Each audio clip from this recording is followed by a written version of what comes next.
하나님 은혜 감사합니다. 오늘도 귀하고 복된 주일을 허락하셔서 이 새벽부터 주님 전에 나와 예배하며 하루를 시작하게 하시니 감사합니다. 오늘 하루의 온전한 삶이 주님 전에 머물며 온전히 예배하는 귀하고 복된 삶이 될 수 있도록 도와주시고 인도하여 주시옵소서. 감사드리며 예수님 이름으로 기도드립니다. 아멘. 찬송가 328장 통일 찬송가는 374장입니다.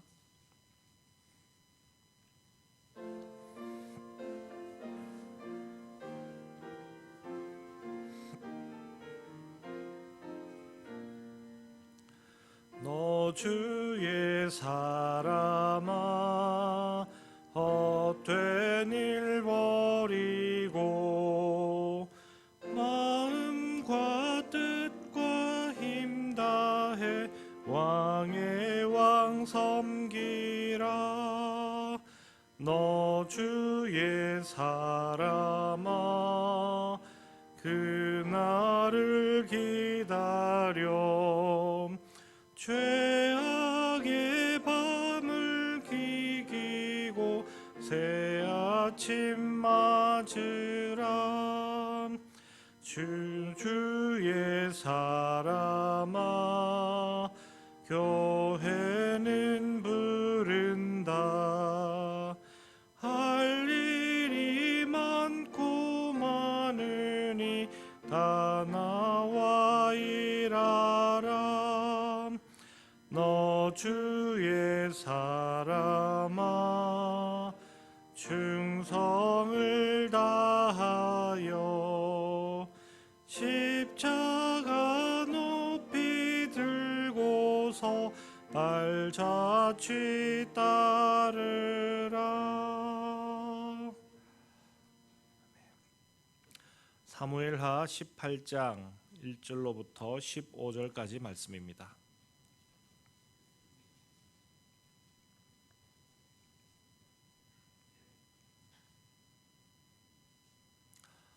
사무엘하 18장 1절로부터 15절까지 말씀 교독하시겠습니다.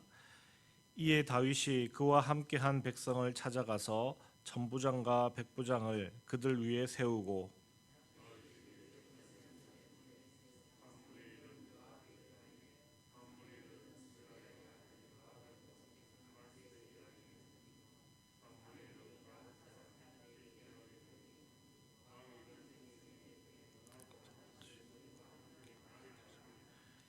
백성들이 이르되 왕은 나가지 마소서. 우리가 도망할지라도 그들은 우리에게 마음을 쓰지 아니할 터이요 우리가 절반이나 죽을지라도 우리에게 마음을 쓰지 아니할 터이라. 왕은 우리 만명보다 중하시오니 왕은 성읍에 계시다가 우리를 도우심이 좋으니이다 하니라.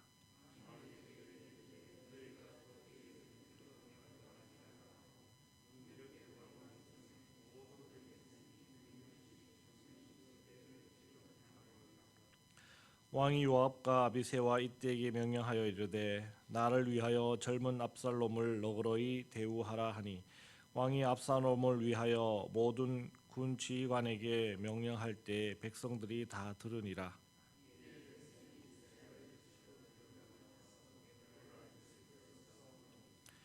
거기서 이스라엘 백성이 다윗의 부하들에게 패하매 그날 그곳에서 전사자가 많아 2만 명에 이르렀고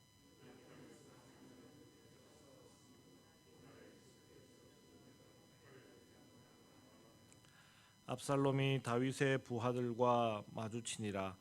압살롬이 노새를 탔는데 그 노새가 큰 상수리나무 번성한 가지 아래로 지날 때에 압살롬의 머리가 그 상수리나무에 걸림에 그가 공중과 그 땅 사이에 달리고 그가 탔던 노새는 그 아래로 빠져나간지라.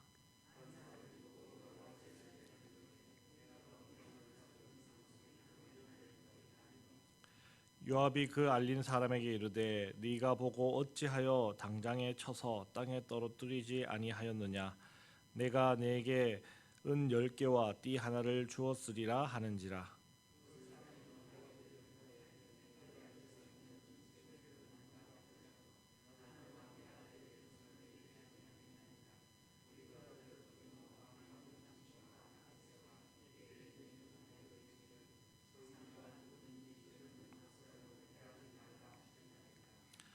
아무 일도 왕 앞에는 숨길 수 없나니 내가 만일 거역하여 그의 생명을 해하였더라면 당신도 나를 대적하였으리이다 하니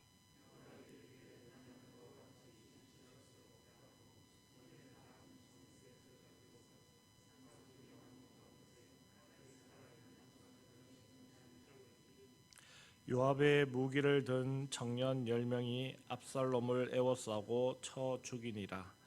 아멘. 다윗은 압살롬을 피해 도피하던 중 제사장 사독과 아비아들을 돌려보냅니다. 그리고 그 친구인 후세까지 돌려보냈었습니다. 그 이유는 압살롬의 모사인 아히도벨의 괴략을 무너뜨리기 위해서였습니다. 아니나 다를까 아히도벨은 다윗을 쫓을 기가 막힐 계략을 짜지만 후세의 기지로 그 계략은 무산되었습니다.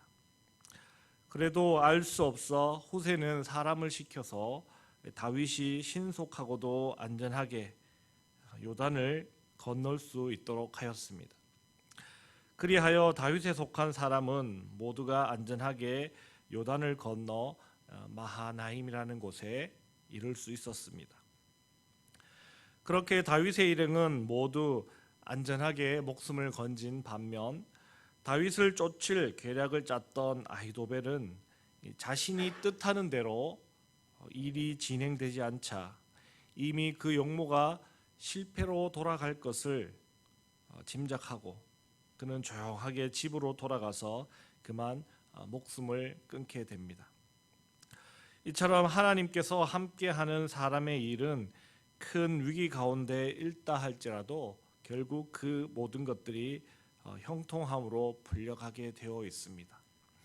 그러나 이미 하나님을 거역하는 사람들의 생각과 뜻은 아무리 훌륭하게 보여도 결국 그 결말은 패망으로 치닫을 수밖에 없는 것입니다.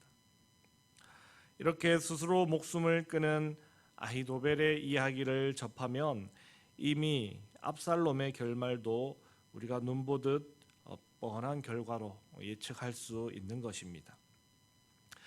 그렇게 다윗이 요단을 건넌 소식과 아히도벨의 죽음에 관한 소식을 접한 압살롬은 급하게 자신의 사촌인 아마사를 군대 지휘관으로 삼아 다윗을 쫓아 요단을 건너게 됩니다. 압살롬의 군대에 관한 이야기는 그저 군대 지휘관을 새로운 사람으로 바꾼 것밖에 기록된 것이 없습니다. 그러나 오늘 읽은 말씀을 보시면 다윗은 군의 전열을 가다듬고 군대를 사열하는 모습을 우리가 볼 수 있습니다. 먼저 그는 요압과 아비새 그리고 이때를 중심으로 하는 세 개의 군대로 편성합니다. 이는 고대 전투에서 사용되는 전통적인 군 편성 방법입니다. 이를 통해 다윗이 얼마나 전투에 능한 군사 지도자인가 하는 것을 우리는 한 번 더 생각해 볼 수 있습니다. 그리고 다윗은 또 그 전투에 자신도 참여하겠다 그렇게 말합니다. 사실 그럴 필요도 없고 또 그래서도 안 되는 일이었지만 다윗의 그 한마디는 이 모든 군사들의 사기를 끌어올리기에 충분하였습니다. 그러나 모든 군사들은 만류하게 되었고 그 만류로 인해 다윗은 후방에 남아서 지원하기로 그렇게 결정합니다. 사실 이 싸움의 결과는 그 누구나가 다 예측할 수 있는 그러한 내용입니다. 다윗도 그러하였습니다. 다윗은 결코 압살롬과 그를 따르는 이들이 두려워서 도피한 것이 아니었고 그저 아들과의 싸움을 피하고 그 되어지는 일이 하나님께서 본인에게 내리는 심판으로 여기며 그렇게 도피하였던 것이지 결코 전투에 질까 두려워 도피하였던 적이 없었습니다. 될 수 있는 대로 아들과의 전투는 피하고 싶었지만 이제는 그를 향해 달려나온 압살롬과의 전투를 피할 수 없었기에 그 전투를 치르게 되는 것입니다. 그리고 그 전투의 결과는 뻔한 것이죠. 그래서 다윗은 모든 군사들에게 이 압살롬을 너그러이 대우해달라고 그렇게 부탁합니다. 그 말인즉슨 생포하여 데리고 오라는 그러한 말이었습니다. 거기에는 아들을 차마 죽일 수 없는 아버지의 마음과 이 압살롬을 살려줌으로 말미암아 압살롬을 따르고 추종하였던 그 무리들을 더 쉽게 규합하고자 하는 그러한 의도도 있었을 것입니다. 그러나 다윗의 의도와 기대대로 잘 진행되지 않았습니다. 우리가 예상한 대로 압살롬의 군대와 다윗의 군대의 싸움은 압살롬의 군대가 무참히 패배하는 결과를 초래하였습니다. 그리고 도망하던 압살롬마저도 죽임을 당하게 됩니다. 압살롬은 원래 머리부터 발바닥까지 흠이 없는 그러한 빼어난 메모와 함께 무성한 머리카락이 그의 자랑거리였습니다. 원래는 자랑거리였던 그의 머리카락이 그의 죽음의 요인이 되어버렸습니다. 전투에서 패하고 도망가던 압살롬의 그 무성한 머리카락이 그만 상수리 나무에 걸려버린 것입니다. 그래서 압살롬은 그만 나무에 대롱대롱 달린 신세가 되었습니다. 결국 하나님을 떠난 사람들의 인간적 자랑과 교만은 그 자신을 무너뜨리는 원인이 되고 마는 것입니다. 그러나 다윗의 군사들은 다윗이 압살롬을 너그러이 대하라 명령한 그 말 때문에 그 말에 순종하여 이 압살롬을 죽이기를 망설였습니다. 그러나 일전에도 다윗이 다루기 어렵다 하소연한 바 있고 또 다윗을 거슬러 아브넬을 살해하였던 것과 같이 이번에도 요압이 압살롬을 살해 죽여버립니다. 요압은 다윗의 말에 아랑곳하지 않고 자신의 뜻대로 압살롬을 죽입니다. 그 이유는 다윗과 자신의 운명은 한 배를 탄 처지인데 다윗을 대적하는 자들은 결국 자신을 대적하는 자들로 여겼기 때문입니다. 그러한 이유로 압살롬을 가차없이 죽이게 됩니다. 이전 사울의 군대 장관이었던 아브넬을 죽였을 때도 마찬가지입니다. 비록 자신의 동생 아사엘의 복수를 한다는 미명하에 아브넬을 죽인 것이지만 결국은 자신의 정치적 숙적을 제거하기 위해 그렇게 한 것이기 때문입니다. 이러한 요압의 태도도 결코 올바른 태도가 아닐 것입니다. 이러한 그의 모습은 앞으로 그의 운명이 어떻게 될 것인지를 우리들로 하여금 예상할 수 있게 합니다. 하나님의 뜻을 거스르는 사람들의 결국은 정해져 있기 때문입니다. 요압이 아무리 자신의 뜻대로 다윗을 함부로 거스르고 있지만 결국 그것은 하나님을 거스르는 일이기도 하기 때문입니다. 지금까지 하나님의 뜻을 거스른 아히도벨도 압살롬도 결국은 망하였습니다. 요압도 결국은 그렇게 될 것입니다. 사랑하는 성도 여러분, 우리는 어떻습니까? 우리는 하나님의 편에 서 있습니까? 하나님을 거스르는 편에 서 있지는 않습니까? 하나님의 뜻과 방법을 존중하는 편에 서 있습니까? 그저 인간적인 자랑과 위치를 내세우며 자신의 뜻을 이루기 위해 노력하고 있지는 않습니까? 계속되어지는 다윗의 이야기는 한결같이 우리에게 말씀하고 있습니다. 어떤 상황, 환경, 여건 가운데 있다 하더라도 하나님의 뜻을 쫓고 따르는 방법으로 살아야 다시금 회복할 수 있는 기회가 주어지는 것이지 결코 인간적인 생각과 방법으로 하나님을 거스른다면 그 결국은 망하는 길밖에 없다는 것을 우리는 꼭 기억하여야 하겠습니다. 그리하여 늘 하나님 편에 서셔서 늘 하나님의 뜻을 찾고 하나님의 뜻을 쫓아 살아가시는 귀하고 복된 여러분들의 삶이 되시길 주님의 이름으로 축복합니다. 기도하겠습니다.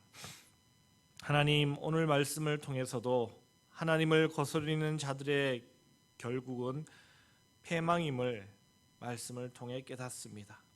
그러나 비록 범죄하여 하나님의 심판 가운데 있다 할지라도 하나님의 뜻을 찾고 하나님의 은혜를 구하는 자에게는 하나님께서 그를 회복시키시고 반드시 원래 자리로 회복시켜 주신다라는 귀한 은혜를 깨닫게 됩니다.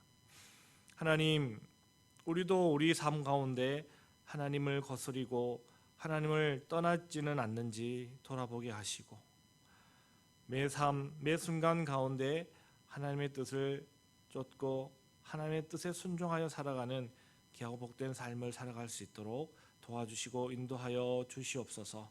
감사드리며 거룩하신 예수님 이름으로 기도드립니다. 아멘.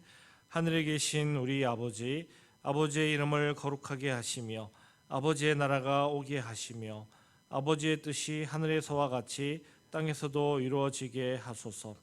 오늘 우리에게 일용할 양식을 주시고 우리가 우리에게 잘못한 사람을 용서하여 준 것 같이 우리 죄를 용서하여 주시고 우리를 시험에 빠지지 않게 하시고 악에서 구하소서.